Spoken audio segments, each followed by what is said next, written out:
The bedroom door exploded inward with such force that the mirror on the wall rattled. Elena's heart stopped as Viktor Volkov filled the doorway, his 6'3" frame radiating fury that made the air itself feel dangerous.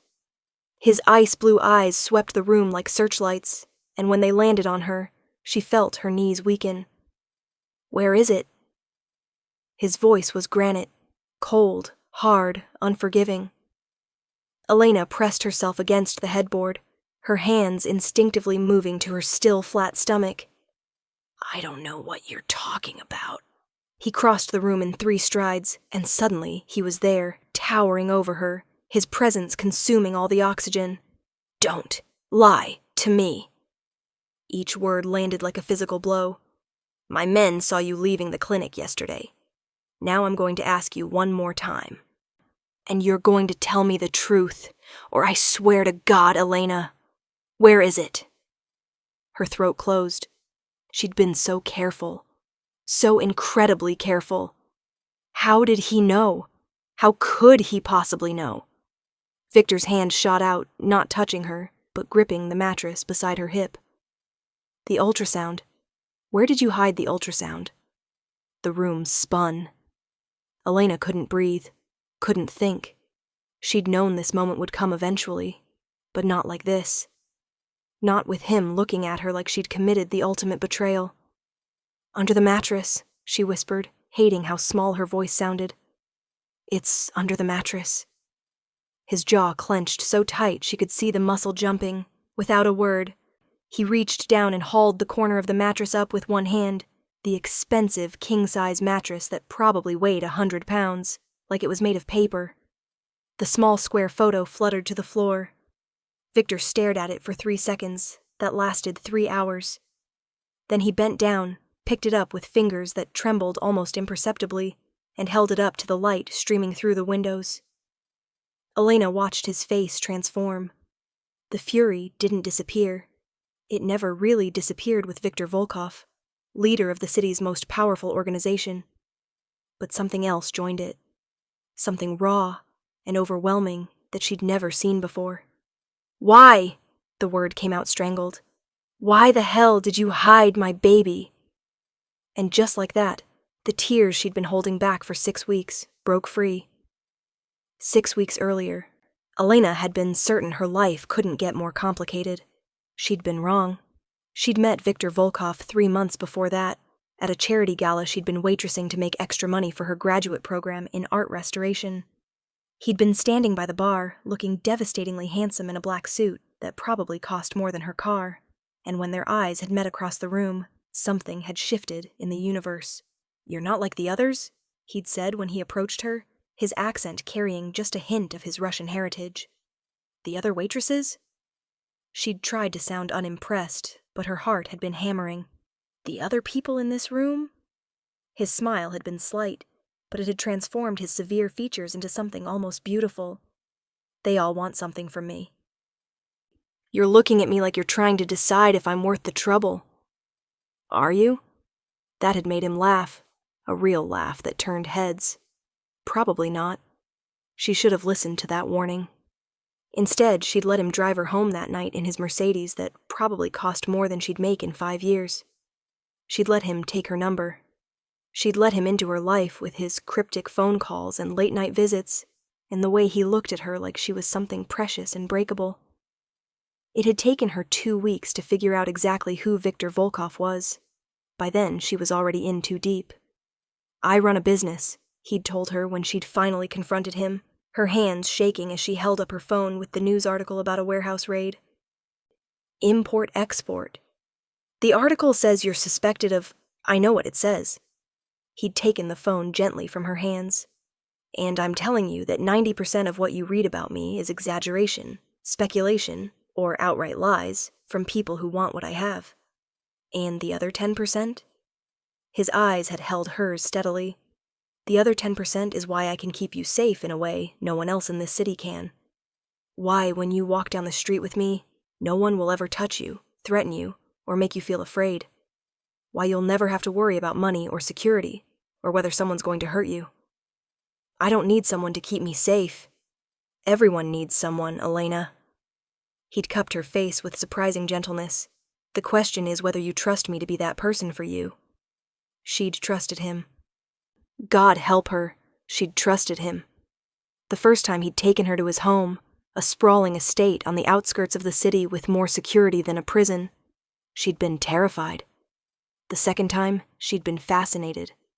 By the 10th time, it had started to feel like home. Victor was nothing like the man she'd expected. Yes, he was dangerous. Yes, he commanded respect that bordered on fear from everyone around him. Yes, there were phone calls he took in other rooms, and meetings she wasn't allowed to attend, and sometimes he came home with blood on his knuckles that he'd wash off without explanation. But he was also the man who remembered she took her coffee with cream and 2 sugars, who noticed when she was stressed about her thesis and hired someone to help her with research, who held her through nightmares and kissed her forehead and told her stories about growing up in Moscow with his grandmother. "My babushka, she would have loved you," he'd said one night, stroking her hair as they lay tangled together in his massive bed. "She always said I needed someone who wasn't afraid to tell me when I was being an idiot. You're being an idiot right now if you think your grandmother would approve of whatever it is you actually do for a living." He'd smiled against her hair. "She helped my grandfather build the organization. She was tougher than any of the men." It was the most he'd ever said about his family business, and Elena had filed the information away with all the other little pieces she was collecting, trying to understand the man she was falling in love with, because she was falling in love with him. Desperately, completely, terrifyingly in love. Which made the morning she'd stared at the positive pregnancy test the most horrifying moment of her life. They'd been careful, mostly careful. There had been that one night when Victor had come home tense and dangerous from some meeting gone wrong, and he'd taken her against the wall in the entryway with an urgency that had left them both breathless. They hadn't made it upstairs. They hadn't made it to protection. "I'll take care of it," he'd whispered afterward, still holding her against the wall, both of them trembling. "I'll take care of everything. I'll always take care of you." She'd believed him. But this? How could he take care of this? Elena had sat on the bathroom floor of her small apartment, the one she still maintained even though she spent most nights at Victor's estate, and tried to breathe through the panic. She was 27 years old. She was in graduate school. She was in a relationship with a man who ran a criminal empire and had enemies who would kill her without hesitation if they knew how much she meant to him. And now she was pregnant with his baby. The first person she'd told was her best friend Sarah, over coffee at their usual spot near campus. "You're what?" Sarah had nearly choked on her latte. "I'm pregnant. 8 weeks, I think." "Does he know?" "No, I just found out yesterday." Sarah had reached across the table and gripped Elena's hand. "Elena, honey, you have to tell him. Whatever Victor is or isn't, he deserves to know he's going to be a father. You don't understand. His life, the things he deals with. I can't bring a baby into that world. So, what are you going to do?" That was the question, wasn't it? What was she going to do? Elena had thought about it for days. She'd made an appointment at the clinic, gone through the consultation, listened to all her options, and then she'd asked for an ultrasound because she needed to see, needed to know for certain what she was dealing with. The technician had been kind, pointing out the tiny flutter of a heartbeat on the screen. "Everything looks healthy. Would you like a picture?" Elena had said yes before she could stop herself. Looking at that small image, at the bean-shaped promise of a life she and Victor had created, something had shifted inside her. This wasn't just a problem to solve or a complication to manage. This was a baby. Their baby. But telling Victor felt impossible. He'd never talked about wanting children. His world was violent and unpredictable. Just last week there had been an incident, details he wouldn't share but that had left him edgy and dangerous for days. How could she bring a child into that? So she'd hidden the ultrasound under her mattress, tucked away where she could take it out and look at it when she was alone, trying to decide what to do. She'd stopped going to Victor's estate as often, making excuses about her thesis and needing to focus. He'd noticed. Of course he'd noticed. Victor noticed everything. "You're avoiding me," he'd said during one of his unexpected visits to her apartment. I'm not. I'm just busy. Don't lie to me, Elena. He'd backed her against the kitchen counter, not threatening but intense in the way only Victor could be. If something's wrong, you tell me. If someone's bothering you, you tell me. If you're having second thoughts about us, you damn well better tell me before you just disappear. I'm not having second thoughts. Then what is it? Because for 3 months, you've been the one constant good thing in my life, and suddenly, you're acting like you can barely stand to be in the same room as me. The hurt in his voice had almost broken her. Almost made her tell him everything right then. Instead, she'd kissed him, poured all her confusion and fear and love into that kiss until he'd groaned and lifted her onto the counter and made love to her with a tenderness that had left her crying afterward. I'm sorry, she'd whispered against his chest as they'd laid together on her narrow bed. I'm so sorry. For what? For being distant. For making you worry. He'd tipped her face up to his. Whatever it is, we'll figure it out. Together. That's what we do. But how could they figure this out? How could she tell him she was carrying his child when she didn't even know if she was going to keep it? The decision had been made for her when she'd gotten sick at his estate 2 weeks later. Morning sickness that hit in the evening, sending her running for his bathroom where she'd barely made it to the toilet. Victor had been in a meeting. Thank God he'd been in a meeting. His head of security, Marcus, had found her on the bathroom floor 20 minutes later, pale and shaking. Mrs. Elena, are you all right? She wasn't Mrs. anything, but all of Victor's people called her that. It was easier than explaining what she actually was to him. I'm fine, just a stomach bug. Marcus had looked at her with eyes that saw too much. He'd been with Victor for 15 years, had known him since they were both young men clawing their way up in a world that didn't forgive weakness. He was loyal to Victor above everything. Should I call a doctor? No, I'm fine, really. But Marcus had mentioned it to Victor anyway. Of course he had. That had been yesterday. And apparently Victor had done what Victor always did when something didn't add up. He'd had her followed. Had someone tail her to the clinic where she'd gone to ask questions she wasn't ready to answer. Had them report back about how long she'd been there, who she'd talked to, what services that clinic provided. Which brought her to now. To Victor standing in her bedroom holding the ultrasound picture, with hands that shook, looking at her with eyes that held such a complicated mixture of emotions, she couldn't begin to untangle them. Why? He asked again, softer this time. Why would you hide this from me? Elena swiped at her tears, trying to find words that didn't sound pathetic. Because I didn't know what to do. Because your life is dangerous and complicated, and I couldn't figure out how to bring a baby into it. Because I was terrified of what you'd say. What I'd say? He moved closer, still holding the ultrasound like it might disintegrate if he gripped it too hard. Elena, what the hell did you think I would say? I don't know. That it was a mistake. That it was bad timing. That you didn't want... Her voice broke. That you didn't want it. The change in Victor's expression was instantaneous. The hurt and confusion crystallized into something fierce and possessive that made her breath catch. Didn't want it. He set the ultrasound down carefully on the nightstand and gripped her shoulders. Not hard, never hard enough to hurt, but firm enough that she couldn't look away. You thought I wouldn't want my own child? Our child? I didn't know what you'd want. You've never talked about having kids. Your world is so dangerous and I can't. The tears came harder now, years of fear and uncertainty pouring out. I can't lose you, Victor. I can't bring a baby into this world and then have something happen to you, or to them, or to me, and I didn't know what to do, so I hid it. I hid the picture, and I tried to figure it out on my own, and I know that was wrong, but I was so scared. For a long moment, Victor just stared at her. Then he did something she'd never seen him do in all the months they'd been together. He dropped to his knees in front of her. Elena. His voice was rough with emotion. Look at me. She looked down at him, this powerful man who commanded an empire, kneeling in her small bedroom with tears in his own eyes. I have spent my entire adult life building something, he said. Building power, building security, building walls to keep the world out and keep me safe.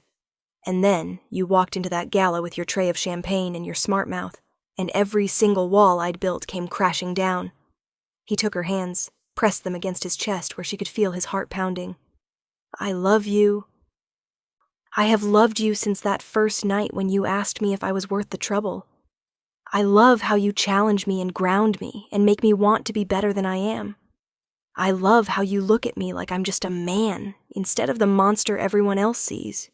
You're not a monster. Sometimes I am. Sometimes I have to be.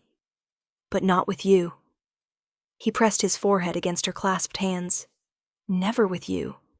And now you're telling me that you're carrying my baby, that we created a life together, and you thought for even 1 second that I wouldn't want that? Your world, my world will change.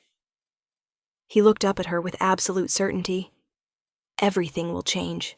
I'll make it change. Whatever I have to do to keep you both safe, I'll do it. If I have to burn the whole damn city down and build something new, I will. If I have to walk away from all of it, I will. Elena's heart stopped. You can't walk away. Your family, your people, they depend on. They'll figure it out. But you?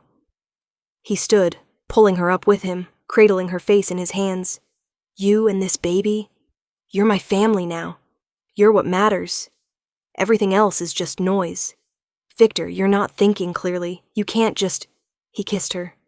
Soft and deep and full of promise. I've never thought more clearly in my life, he said against her lips. I want this baby, Elena. I want you. I want us to be a family.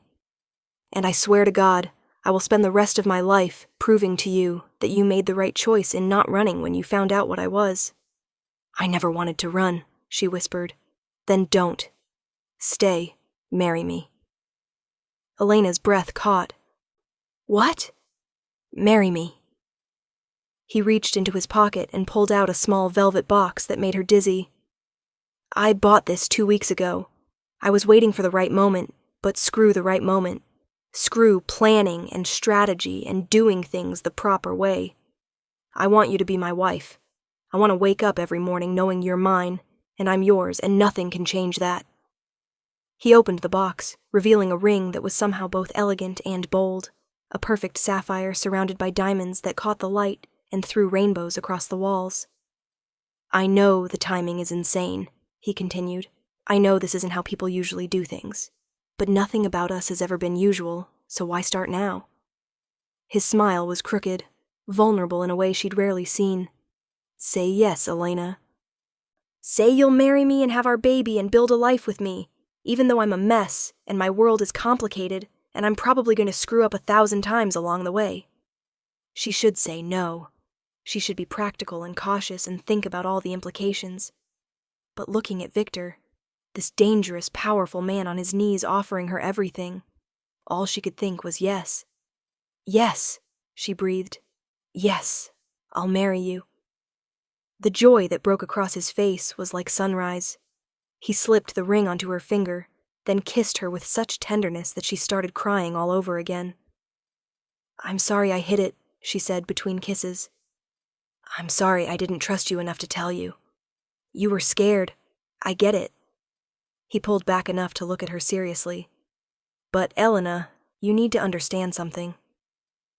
Whatever happens from now on, we face it together. No more hiding things. No more trying to protect me from the truth.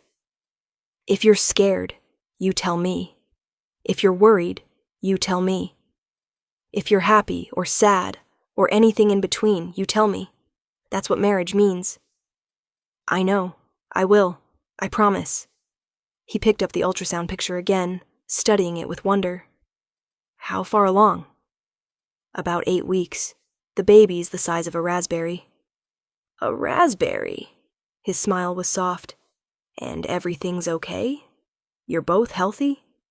The doctor said everything looks good, but I need to schedule more appointments, and I need to stop drinking coffee, and I've been reading about prenatal vitamins. We'll take care of all of it. He wrapped his arms around her, pulling her against his chest. Tomorrow we'll find you the best doctor in the city. We'll get you whatever vitamins you need. We'll set up a nursery at the estate, or we can buy a different house if you want something that feels less like a fortress. I like the estate. Yeah? He sounded pleased. It feels safe, and it has that library you never use. We could turn it into a nursery. Done. He kissed the top of her head. What else do you need? What else did she need? Looking up at him, Elena realized the answer was simple. Just you. I just need you. You've got me. Forever. He rested his hand gently on her stomach. Both of you. I swear I'll keep you safe. I'll protect you from everything. Even from yourself? That made him pause. What do you mean? I mean the parts of your world that are dangerous. The parts that could put our baby at risk. Victor, if we're really doing this, things have to change. I know. He didn't look away, didn't make excuses. I've already been working on it. Marcus and I have been restructuring, moving away from the riskier operations, building legitimate businesses to transition into. It's a slow process, but it's happening. You never told me. I wanted to have real progress to show you first. Didn't want you to think I was just making empty promises. He tucked a strand of hair behind her ear. My father built this empire on blood and fear. I've been trying to figure out how to transform it into something better. Something I wouldn't be ashamed to pass down to our children. Children, plural. The word made Elena's heart flutter. How long will the transition take? A couple years, maybe, but in the meantime, security will be tighter. I'm going to assign a protection detail to you. Victor, I don't need bodyguards following me around campus. You do now. Non-negotiable. His voice went hard. Elena, there are people who would hurt you to get to me. People who will see a pregnant fiancé as a weakness they can exploit. I need to know you're protected. The weight of what she was stepping into settled over her. This wasn't just about loving Victor anymore. It was about understanding that his enemies would become her enemies, that the life growing inside her would be born into a world of wealth and power and danger. I'm scared, she admitted. Good. Fear keeps you careful. He tilted her chin up. But I promise you, I will never let anything happen to you or our baby. That's not bravado or ego talking. That's a blood oath. Anyone who even thinks about touching you will have to go through me first, and I promise you, they won't make it. The certainty in his voice should have scared her more. Instead, it made her feel safe in a way she'd never experienced before. When do you want to get married? She asked. Tomorrow, tonight, right now. He grinned at her expression. Okay, maybe give me a week to plan something, unless you want a big wedding. Because I can do that too. Whatever you want. I don't need big. I just need it to be real. It'll be real. He kissed her softly. Most real thing I've ever done. They stood there for a long moment, wrapped in each other's arms, the ultrasound picture resting on the nightstand like a promise of the future they were building. I should probably tell Sarah, Elena said eventually. She's been worried about me. Invite her to the wedding. Invite whoever you want. Victor paused. What about your parents? Elena's relationship with her parents was complicated. They'd never approved of her moving to the city for graduate school, had wanted her to stay in their small hometown and marry someone safe and ordinary. They definitely wouldn't approve of Victor. I'll tell them eventually. After we're married, maybe. After they can't talk me out of it. They'd try? They'd definitely try. She traced the line of his jaw. You're not exactly what they had in mind for their daughter. No? He caught her hand, pressed a kiss to her palm. What did they have in mind? A teacher, maybe, or an accountant. Someone who works 9 to 5 and comes home for dinner and doesn't have heavily armed men following him everywhere. Boring. Safe. I can be safe. At her skeptical look, he laughed. Okay, I can try to be safe. Safer. Safe-ish. Victor Volkov, master of compromise. Only for you. He sobered. I mean that. I'll compromise on everything except your safety. That's the one thing I won't negotiate on. I can live with that. Good. He glanced at his watch. I should let you get some rest. You're probably exhausted. A little. The morning sickness has been brutal. Morning sickness that happens in the evening? Pregnancy is weird. Clearly. He helped her sit back down on the bed, then knelt to remove her shoes with a tenderness that made her throat tight. Get some sleep. I'll have Marcus bring your things to the estate tomorrow. My things? You're not staying here anymore. Not alone. Not unprotected. He stood, pulling her up for one more kiss. From now on, you're with me, where I can keep you safe. Elena knew she should probably argue about maintaining her independence, about not letting him sweep in and take over her life. But the truth was, she wanted to be with him, wanted to fall asleep in his arms and wake up to his face and build this strange, unexpected life together. Okay, she said simply.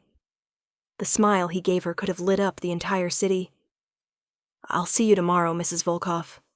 We're not married yet. Details. He kissed her forehead, then her lips, then her stomach where their baby was growing. Sleep well, both of you. After he left, Elena lay down on her bed and stared at the ultrasound picture for a long time. Her hand went to the ring on her finger, solid and real and somehow perfect. She was engaged to Victor Volkoff. She was pregnant with his baby. She was about to become part of a world she'd never imagined for herself. And somehow, impossibly, she'd never been happier. The wedding happened 6 days later in the garden of Victor's estate, under a bower of white roses and jasmine that perfumed the air like a blessing. Elena wore a simple white dress that Sarah had helped her pick out, with lace sleeves that made her feel like a princess. Victor wore a black suit and an expression of such fierce joy that it took her breath away when she walked down the makeshift aisle. There were maybe 30 people there, Victor's most trusted associates, a few of Elena's friends from grad school, and surprisingly Victor's aunt from Moscow, who'd flown in just for the occasion. My nephew finally found someone to put up with him, she'd said in thickly accented English, pulling Elena into a crushing hug. You must be very brave or very crazy. A little of both, Elena had admitted. The ceremony was short and sweet, conducted by a judge Victor had known for years. When it came time for the vows, Victor had taken her hands and spoken with a raw honesty that made several people in the audience cry. Elena, you came into my life when I'd convinced myself I didn't deserve anything good. You saw past all the walls and armor and found something in me worth loving. I don't know what I did to deserve you, but I promise I'll spend every day trying to be worthy of the gift you've given me. I'll protect you, cherish you, and love you until my last breath. You and our baby, you're my world now, my whole world. Elena had tried to get through her own vows without crying, but it had been impossible. Victor, you scare me sometimes. The intensity of what I feel for you, the way you've changed everything I thought I knew about myself, it's terrifying. But it's also the most alive I've ever felt. You make me brave. You make me want to be better, do better, reach for things I never thought I could have. I love you with everything I am, and I can't wait to build a family with you. When the judge pronounced them husband and wife, Victor had kissed her like it was the first time, and the last time, and every time in between. The crowd had cheered, and Marcus had actually smiled, and Elena had thought maybe, just maybe, they were going to make this work. The reception had been held in the estate's ballroom, a space Victor admitted he'd never actually used before. Seems like a waste to have a ballroom and never dance in it, he'd said, pulling her onto the floor for their first dance as a husband and wife. You can dance? I'm Russian. Of course I can dance. And he'd proceeded to sweep her around the room with surprising grace, making her laugh with delight. Later, after the guests had left and they were finally alone in their bedroom, Victor had undressed her slowly, reverently, his hands gentle on the still slight curve of her belly. Mine, he'd whispered against her skin. My wife. My baby. Mine to protect and cherish and love. Yours, she'd agreed. Always yours. They'd made love slowly, carefully. Victor hyper-aware of the life growing inside her. Afterward, they'd laid tangled together in the moonlight streaming through the windows. "No regrets?" he'd asked softly. "Not a single one." She'd kissed his chest, right over his heart. "You?" "Only that I didn't meet you sooner. That I wasted so many years being alone when I could have been with you. We have time now. We have forever." "Forever," he'd repeated, like a vow. "I like the sound of that." The next few months had been a whirlwind of doctor's appointments and nursery planning and navigating the complicated reality of being married to Victor Volkov. Elena had continued her graduate program, though she'd cut back her hours and accepted Victor's insistence on having security escort her to and from campus. It had been weird at first, having Marcus or one of his team always nearby, but she'd gotten used to it. They were professional and discreet, and more than once she'd been grateful for their presence when strangers got too curious about her relationship with Victor. The nursery had come together beautifully. Victor had hired an interior designer, but Elena had been the one to make all the final decisions. Pale yellow walls because they didn't know the baby's gender yet, a rocking chair by the window, shelves ready for all the books she planned to read to their child. "You're nesting," Sarah had observed during one of her visits, watching Elena rearrange stuffed animals for the third time. "I'm organizing. You're 7 months pregnant and you've reorganized that shelf 5 times today. You're nesting." Elena had looked down at her very round belly and smiled. "Maybe a little." The pregnancy had been mostly easy, all things considered. Morning sickness had faded after the first trimester, replaced by constant hunger and bizarre food cravings that Victor had indulged with amusement. "Pickles and ice cream," he'd asked one night at 2 a.m. when she'd woken him up with her cravings. "Don't judge me. Your child demands it." He'd gotten up and driven to the 24-hour grocery store himself, refusing to send anyone else. "My wife wants pickles and ice cream. She gets pickles and ice cream." He'd become impossibly protective as her belly grew. He'd cut back his hours, delegated more to Marcus and his other trusted associates, spent more time at home. The restructuring of his business empire had accelerated, and Elena had watched him transform from someone who ruled through fear into someone building something legitimate. "It's going to take time," he'd told her one night in the nursery, his hand resting on her belly as the baby kicked. "But our child won't inherit what I did. They'll inherit something better, something clean." "You're a good man, Victor Volkov." "I'm trying to be. For you. For them." He'd kissed her temple. "That's the best I can offer." Now, at 38 weeks pregnant and ready to burst, Elena stood in the nursery putting final touches on everything. The baby could come any day, and she wanted everything perfect. Victor appeared in the doorway, leaning against the frame with that slight smile she loved. "You're supposed to be resting." "I'm fine. The doctor said light activity is good. The doctor also said no stress, and I can see you stressing from here." He crossed to her, turned her around, and started massaging her lower back with practiced ease. "What's wrong?" "Nothing's wrong. I just want everything to be ready." "Everything is ready. The nursery is perfect. We have enough baby supplies to outfit a small army. The hospital bag is packed. You've read every parenting book in existence. Elena, we're as ready as we're ever going to be." She leaned back against him, letting his strength support her. "What if I'm a terrible mother?" "Impossible. You don't know that." "I do know that, because I know you. I know how much love you have to give, how fiercely you protect the people you care about, how you never give up even when things are hard." He turned her around, cupped her face. "You're going to be an amazing mother, and I'm going to be right there with you, figuring it out as we go." "You're going to be a good father," she said softly.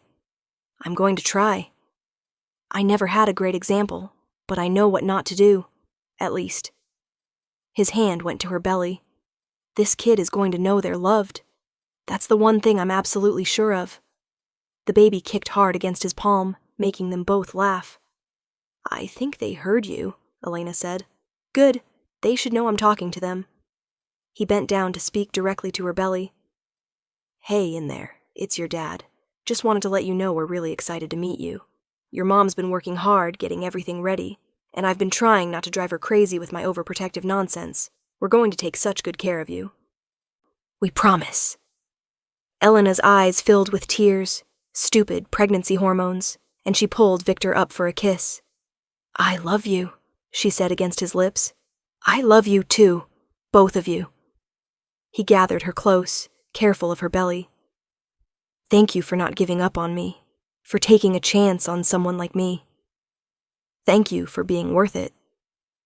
They stood there in the nursery they'd built together, in the life they'd created against all odds, and Elena thought about that night 6 months ago when Victor had torn her room apart looking for the ultrasound. How terrified she'd been. How certain she'd been that everything was about to fall apart. Instead, everything had come together. Not perfectly. Nothing about their life was perfect, but real and messy and full of love. The baby kicked again, stronger this time, and Victor grinned. Someone's impatient. Takes after their father. Or their mother. You're the one reorganizing stuffed animals at 8 months pregnant. Fair point. He kissed her forehead, then her lips, then knelt down to kiss her belly. Hang in there a little longer, little one. We're almost ready for you. But 3 hours later, when Elena's water broke in the middle of dinner, it turned out the baby had other plans. The mad dash to the hospital involved Victor driving like a maniac, while calling ahead to make sure the entire maternity ward was ready for their arrival. Marcus followed in a second car with Elena's hospital bag and a security detail that was probably excessive, but made Victor feel better. Breathe, Victor kept saying as Elena gripped his hand through contractions. Just breathe, sweetheart. We're almost there. I am breathing, she gasped. This really hurts. I know. I'm sorry. I'm so sorry. She would have laughed at the panic in his voice if she wasn't too busy trying not to scream. The next 12 hours were a blur of pain and breathing exercises, and Victor refusing to leave her side, even when the nurses suggested he might want to take a break. I'm not leaving her, he'd said firmly. Not for a second. And he hadn't. He'd held her hand through every contraction, wiped her forehead with a cool cloth, told her she was strong and brave and amazing, even when she'd cursed him for getting her pregnant in the first place. You did this to me, she'd groaned during a particularly brutal contraction. I know. I'm sorry. I'm so sorry. You're doing so well. Just a little longer. Finally, after what felt like an eternity, the doctor said it was time to push. Everything that came after was instinct and pain, and Victor's voice in her ear telling her she could do this. She was almost there, just a little more. And then, crying. The sharp, beautiful sound of a newborn wail that made Elena's heart stop and restart all at once. It's a girl, the doctor announced, placing the tiny, perfect baby on Elena's chest. Elena looked down at her daughter, their daughter, and felt her entire world shift and settle into place. She was beautiful, tiny and red-faced, and absolutely perfect. A girl, Victor breathed, his voice choked with emotion. We have a daughter. He was crying. Elena had never seen him cry before, but tears were streaming down his face as he looked at their baby with wonder. She's perfect, Elena whispered. Look at her. She's so perfect. Just like her mother. Victor kissed Elena's forehead, then gently touched their daughter's tiny hand. Immediately, the baby's fingers wrapped around his. Hey, sweetheart. I'm your dad. I've been waiting so long to meet you. The baby stopped crying at the sound of his voice, her eyes trying to focus on his face. She knows you, Elena said, amazed. Of course she does. I've been talking to her for months. He stroked the baby's cheek with infinite gentleness. You're going to be so loved, little one. So incredibly loved. They named her Natalia, after Victor's grandmother. Natalia Elena Volkov, born at 6:15 in the morning, weighing 7 pounds, 3 ounces. Over the next few days in the hospital, Elena watched Victor transform into a father. He was terrified of holding Natalia at first, convinced he'd somehow break her. But once Elena showed him how to support her head, he was a natural. He changed diapers without complaint. He learned to swaddle. He walked the halls with Natalia against his chest when she was fussy, singing Russian lullabies his grandmother had taught him. "You're really good at this," Elena said one night, watching him rock their daughter to sleep. "I'm terrified," he admitted. "Every second, I'm terrified I'm going to mess up." "That probably means you're doing it right." "Maybe." He looked down at Natalia's sleeping face. "I never understood before what people meant when they said they'd die for someone. I mean, I would have died for you, but this..." His voice broke. "I would burn the world down for her. I would destroy anyone who even thought about hurting her. The love I feel for this tiny person is so overwhelming I can barely breathe." Elena understood exactly what he meant. The fierce, primal love for their daughter was unlike anything she'd ever experienced. When they finally brought Natalia home to the estate, the nursery was waiting. Victor carried the car seat inside like it contained the crown jewels, and Elena followed, exhausted but happy. "We're home," Victor said softly to Natalia. "This is where you're going to grow up, where you're going to take your first steps and say your first words and drive your parents absolutely crazy." He looked at Elena with such love that it took her breath away. "Where we're going to be a family." Elena joined them, wrapping her arms around both her husband and daughter. "We already are a family," she said. "We have been since the moment I took that pregnancy test and panicked and hid the ultrasound under my mattress like an idiot." "Best thing you ever hid." Victor kissed her softly, "because it led to this. To her. To us." "No regrets?" "Not a single one." He looked down at Natalia, sleeping peacefully in his arms. "This is everything I never knew I wanted. Everything I didn't think I deserved. And I'm going to spend the rest of my life being grateful that you were brave enough to give it to me anyway." That night, after Natalia was settled in her crib and they were finally alone in their bedroom, Victor pulled Elena close. "Thank you," he whispered into her hair. "For what?" "For hiding that ultrasound. For being scared and human and imperfect. For giving me the chance to prove I could be the man you and Natalia deserve." He tilted her face up to his. "For choosing me, even when it would have been easier to run." "I'll always choose you," Elena said simply. "You and Natalia. You're my family, my whole world."